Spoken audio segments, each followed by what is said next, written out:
அவர் ஜெயில இருந்து வர வரைக்கும் நானும் கைதியா வாழணும்னு முடிவு பண்ணேன்.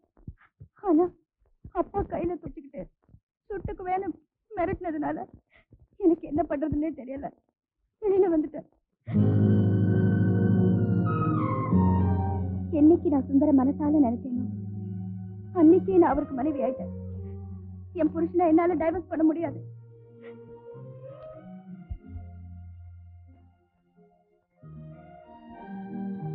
அப்பா நிச்சயம் பண்ணிருக்கிற இந்த கல்யாணத்தை மாத்திரம் நீங்க நிறுத்தலன்னா இன்ஸ்பெக்டர் வீட்டுல இருந்து கல்யாண செய்தி வராது, சொப்னா செத்துட்டாங்கிற செய்தி தான் வரும்.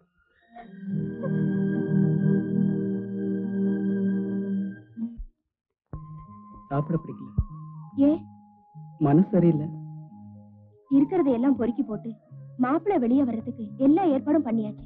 கோயிலுக்கு கூட சொல்லியாச்சு, பத்திரிக்கையும் அடிச்சாச்சு. என்ன குழப்பம்? கட்டின புடவையோட அந்த பொண்ணு வந்து நின்னா கூட கழுத்துல கட்டுறதுக்கு தாலின்னு ஒண்ணு வேணும்ல.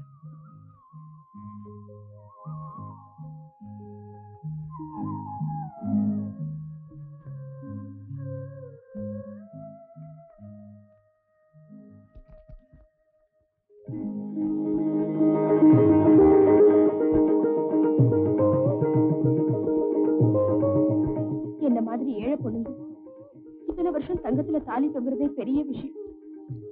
மனசு பூரா நீங்களே நிறைஞ்சிருக்கிறப்போ இந்த மஞ்ச கயிறை எனக்கு போதுங்க. எங்க அப்பாவுக்காக ஒரு பணக்கார பொண்ணை கல்யாணம் பண்ணியிருந்தா காரு பங்களா உடனே கிடைச்சிருக்கும். ஆனா ஒன்ன மாதிரி ஒரு ஆத்மார்த்தமான மனைவி கிடைச்சிருக்கவே மாட்டா. நாம கஷ்டத்துலயும் இவ்வளவு சந்தோஷமா இருக்கிறது அந்த மனுஷனுக்கு எங்க தெரிய போகுது? அத்தை வாங்க அத்தை. 6 வருஷத்துக்கு அப்புறம் இப்பதான் உங்க பையனோட வீட்டுக்கு அட்ரஸ் தெரிஞ்சதா? நீங்க கொஞ்சம் சும்மா இருங்க. நீங்க உட்காருங்க அத்தை.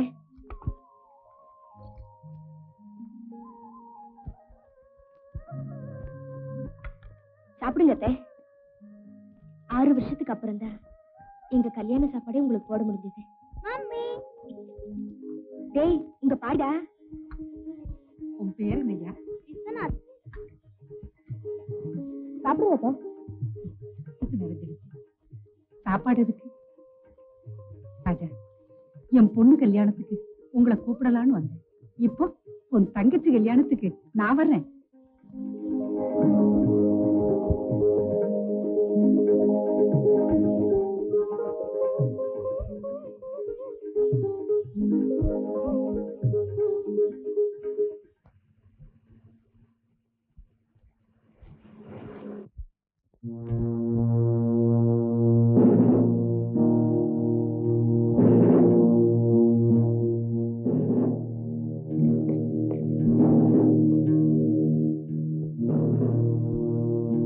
ஊருக்கெல்லாம் பத்திரிக்கை வச்சுட்டேன், உங்களுக்கு மட்டும்தான் வைக்கல.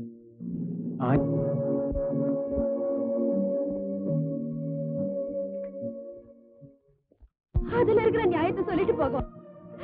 ராஜா, இந்த பொண்ணுக்கு ஒரு 1000 ரூபாய் கொடுத்து அனுப்பு. சொப்னா கல்யாணம் முடிஞ்ச உடனே இவ புருஷன் வீட்டுக்கு வருவான்னு சொல்லு. மாமா, உங்க மருமக பணத்துக்கு ஆசைப்பட்டிருந்தா 6 வருஷத்துக்கு முன்னாடி இந்த வீட்டுக்கு வந்திருப்பா. ஏங்க, இதுக்கு மேலேயும் வரட்டு பிடிவாதம் பிடிக்கிறது உண்மையிலேயே அந்த பையனை உங்களுக்கு பிடிக்காதனாலயா இல்ல ஊருக்கெல்லாம் பத்திரிக்கை வச்சுட்டனாலயா? பிடிவாதம் பிடிக்கிறது பத்திரிக்கை வச்சதுனால இல்ல, சொப்பனா பத்திரமா ஒருத்தனோட வாழணுங்கிறக்காக. ஏன் ராஜா, நீயுமா இப்படி பேசுற? உன் மகன் ஆட்டோ ஓட்டும் போது நீ என்ன ஆனந்த கண்ணீரா வடிக்கிற? அவன் கஷ்டப்படும் போது உன் மனசு கலங்கல்ல? நாளைக்கு உன் பொண்ணுக்கு வரப்போற மாப்பிள ஒரு ஜெயில் சூப்பரண்டு நான் சந்தோஷப்பட மாட்டேன், ஆனா ஒரு திருடன் நான் நீ சந்தோஷப்படுவேன். அப்படித்தானே? உன் மருமக வந்ததுல இருந்து உன் மனசே மாறி போச்சு. போடி, நீயும் என்னை விட்டு போறதான போ.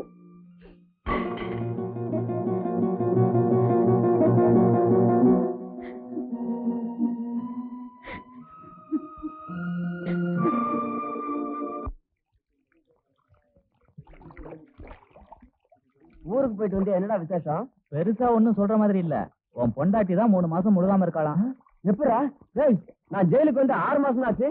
எப்படா?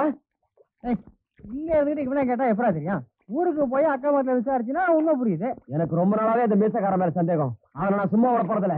சும்மா விட போறதில்ல. டேய் இங்க இருந்துகிட்டு குய்யா முறைன்னு கத்திக்கிட்டு இருந்தா எப்படிடா? இங்க இருந்து தப்பிச்சு போயிடு. அப்புறம் 2ல 1 பாரு. தப்பிச்சுப்பா. எப்படிடா? அவன் தியார் ஜெயில இருந்தே தப்பிச்சு போறான். இது என்னடா பிஸ்கோத்து ஜெயிலு? நம்ம கைவசம் ஐடியா இருக்கு, கண்டுக்க. எப்படிங்க? அட இன்னொரு தடவை சொல்லுங்கண்ணா. ஒண்ணு இல்ல சார். சும்மா சொல்லுங்க சார். சும்மா சொல்லுங்க சார். இல்ல சார், ஒண்ணு இல்ல. நான் தப்பிச்சு போக மாட்டேன். நான் தப்பிச்சு போக மாட்டேன். சத்தியமா சொல்றேன், நான் தப்பிச்சு போக மாட்டேன். சத்தியமா நான் தப்பிச்சு போக மாட்டேன்.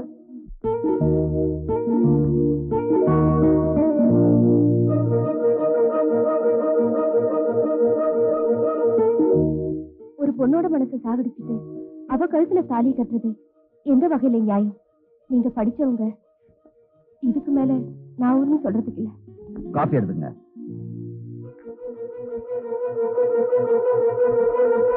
நாளைக்கு நடக்க போற கல்யாணத்தை நிறுத்துறது மிஸ்டர் விஸ்வநாத்தோட ஃபேமிலிக்கு மட்டும் இல்ல, என் ஃபேமிலிக்கு ஆசையா. ஒரு பொண்ணு ஒருத்தனை காதலிக்கிறதும் சூழ்நிலையால இன்னொருத்தனை கல்யாணம் பண்ணிக்கிறதும் என்ன பொறுத்த வரைக்கும் நடைமுறை வாழ்க்கையில சாதாரண விஷயம்.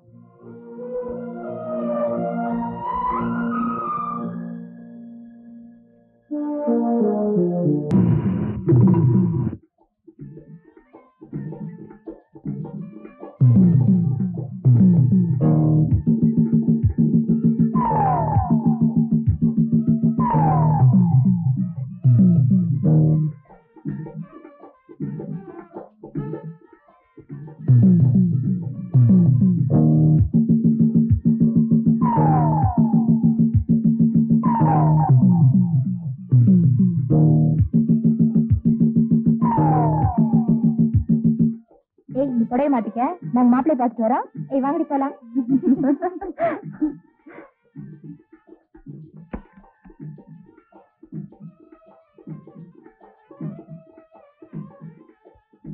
சுப்னா,